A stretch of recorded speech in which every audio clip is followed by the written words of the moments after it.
Michael Dippolito and his new wife Dalia are a young, good-looking couple, and they're living the good life in Boynton Beach, Florida, about an hour's drive north of Miami.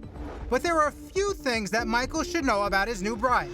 Authorities say she wants his money, she wants him dead, and she's looking for another man, a hitman. Sure you want to kill this dude? The house of cards that she built is going to tumble any minute, any day now. So she's got to get rid of him. There's no changing, no, there's no, like, I'm determined like, already. I'm positive, like, 5,000% sure, like. Okay. And when she's 5,000% sure that her husband is dead, she delivers what she hopes is an Oscar-winning performance. Is your husband Michael? Okay, I'm sorry to tell you, ma'am, he's been killed. He's been killed, man. I'm sorry. No, he's not. Listen. No. Try to calm down. No. Michael Dippolito is a guy working hard to get his life in order. He's an ex-con fresh out of prison for running a phony investment scam. But after meeting Dalia on an online dating site, he falls into a whirlwind romance that will reach Katrina-like proportions. He called her up, made an arrangement. She showed up at his office. He liked what he saw. Within a short period of time, he divorced his wife, and he found himself married to Dalia. Reporter and crime writer Mark Ebner has worked closely with the lead prosecutor in one of the most bizarre cases in recent Southern Florida history. Dalia Dippolito was described to me by a court-affiliated forensic psychologist as a sociopath. Ebner says Dalia is a woman who knows where she wants to go in life and wastes very little time getting there. He claims after the honeymoon, her next destination is Michael's bank account, to the tune of $240,000. She put her claws in him so fast, in a 6-month time span, managed to take all of Michael Dippolito's money. She managed to get his home deeded over to her. But all that is not enough. She has everything she wants, but she reportedly wants it all to herself. According to Ebner, there's only one solution. Michael must go, dead or alive.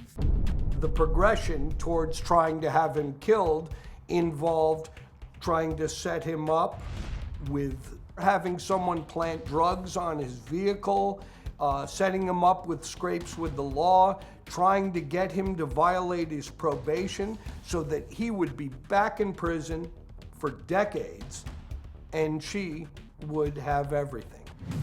Dalia doesn't give up easy. The flowers from her wedding are still alive when court records show she approaches a former boyfriend to get advice on terminating her husband. His name is Mohammed Shahada, a part-time actor and convenience store owner. She asked Mohammed if he could find her a guy who would get the job done, i.e. a hitman. Cops believe Dalia is serious. When Mohammed hesitates, court records show she walked onto the street and made a proposal to a total stranger, a local gang member who seemed more than willing to help. She jumped in his car and they went and scouted out the house. They get back to the location. But the gangster reportedly has second thoughts. Said, whoa, this is crazy. And he was sort of backing off on the whole plan. Ebner says Mohammed realizes he may be dealing with a woman who is a bit unstable. He does the right thing and pays a visit to the Boynton Beach Police Department. He says, I know this woman, she's trying to have her husband killed. Ultimately, they said, look, you're gonna have to help us with this. And he agreed by signing a confidential informant, a CI agreement. Detectives put a wire on Mohammed and a pinhole camera in the back seat of his car. Then they send him off to meet Dalia with the story about a hitman he has found to do the job. This is the actual undercover police recording. Okay, after he kills him, whatever, your mom and all of them are not gonna, like, his mom is not gonna get suspicious of you or anything like that? Why me? Like, killing somebody? Come on. Nobody's gonna be able to point a finger at me. Mohammed tells Dalia the gunman needs some money up front. I brought $1,200. Like, that's all I brought. Sure. It's like, I'll give you 20 once it's done. And after Dalia leaves the car and the coast is clear, cops call Muhammad on a speakerphone while he's still in the car. Hello? Mohammed, Yes. where's she going? To get the money or what? No, she gave me the money. Gave you the money. Yeah. Not only did they have her soliciting the murder of her husband verbally, they had her handing Muhammad cash in order to pay a hitman with. So she was dead to rights on the solicitation right there, but it just gets deeper. Police up the ante. They send in undercover officer Witty Jean posing as a hitman to seal the deal.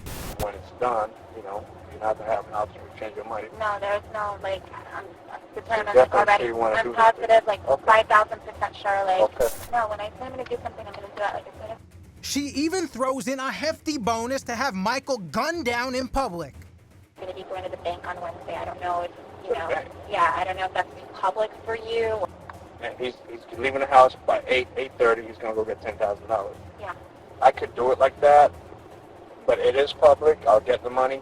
But the thing about it is that it's a harder getaway. She tells Witty that her husband will be at a local bank on a certain morning withdrawing $10,000 to bring to his business partner. She's saying, you know, well, I'm not giving you much money up front, but guess what? If you cap my husband in front of that bank, help yourself to the 10 grand. But the hitman has a better idea. He wants to take Michael out at home. All she has to do is give him the keys and disappear. Then he's gonna have to be at the house. You know, he gets two in the head. That's it. You know, I take a couple things with me, break a couple windows, make it look like a robbery that went bad. Dalia has to think about it. She's not sure which is worse, a dead husband or having a stranger in the house. So, about the key to the house. I have that, but I didn't make a copy of it. Because I wanted to talk to you about Wednesday to see if Wednesday was going to work out better. Here she's hired a hitman that she doesn't even know, and now he wants to get in her house. Well, we get to see what she's made of shortly thereafter. Next, it's Dalia's reality show world, and Michael's gonna die in it, leaving a shocked widow and a shockingly bad actress. He's been killed, man. I'm sorry. No, it's not.